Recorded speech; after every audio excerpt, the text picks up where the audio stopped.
You have been lifting for a few years, 5 years or 10 years. You're in your 30s, 40s, 45 plus. And unfortunately, some of us are still believing in the myths that was for the beginners, or probably something we heard like 20, 25 years ago. We are still believing in those myths and we are still lifting, thinking those myths are actually real. These are the 10 myths that are keeping people stuck in the same loop or in the same cycle.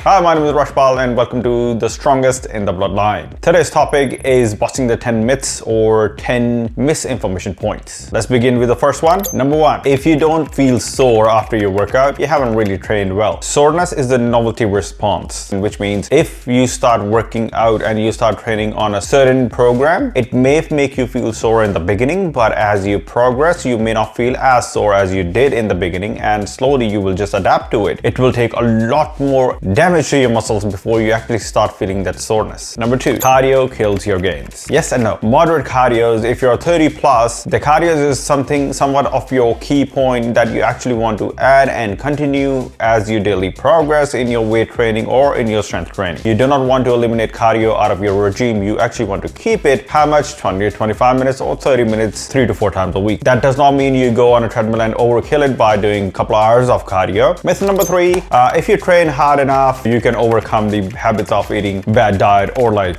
dirty bulk. That's not true. If you are dirty bulking and you think you can just train hard to overcome that bad diet, trust me, it'll be years and years and years you're training and you will still be sitting above 25 to 28% body fat. You cannot outtrain your bad diet. You have to fix your diet and bring it in the sync with how you're training. Line number four, more protein doesn't really get digested. So basically the myth is if you eat more than 45 or 50 grams of protein in one meal, it goes to waste, it doesn't get digested. If you're eating 40 gram plus or 50 gram plus right after your workout, it actually plays out really well for another 4 to 5 hours. So yes, it does work as long as you know how to perfectly time it and you know how to combine it with your good carbohydrates and limit your fats. Lifting heavy weight is bad for your joints as you grow older. Not really true, because usually what wrecks the tissues is the under training or not training properly. So you need to slowly progress over it as you grow older, as you get above, as you've been training for a longer time. The heavier weights gets adapted and it doesn't really kill your joints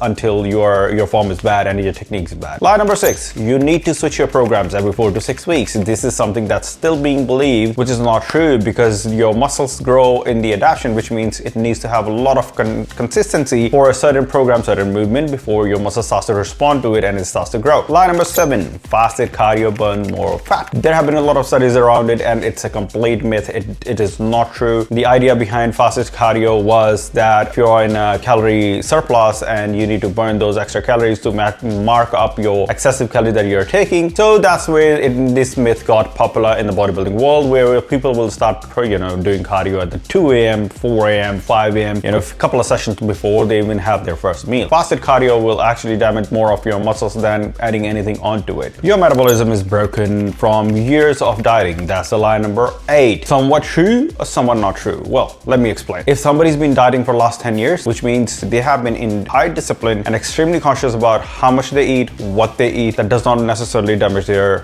metabolic rate. But if they have been fasting and training too hard and a very stressful life, very busy, active life, and they're still limiting how much they're eating, that does, over the period of time, starts to slow down their metabolic rate. So it's high likely a myth if it's not put in a proper context. Line number 9, stretching prevents injury. The data behind static stretching does not have strong evidence stating this fact that stretching prevents injuries. What actually does prevent injury is loaded tolerance and movement quality matters more versus the stretching part. Lie number 10. This is very important. This gets thrown around really easily in the gym, in the fitness world, which is if you're not seeing any progress, train harder. Which means if you're doing 3 days of workout, start doing 10 days of workout, which doesn't really make any sense, but you get the point. That simply means you just need to train more. That's not how it works. You just need to have a proper systematic workout laid out. Your sleep, your nutrition, your workout, and your stress, all these 4 combined makes a huge difference onto how you're going to progress instead of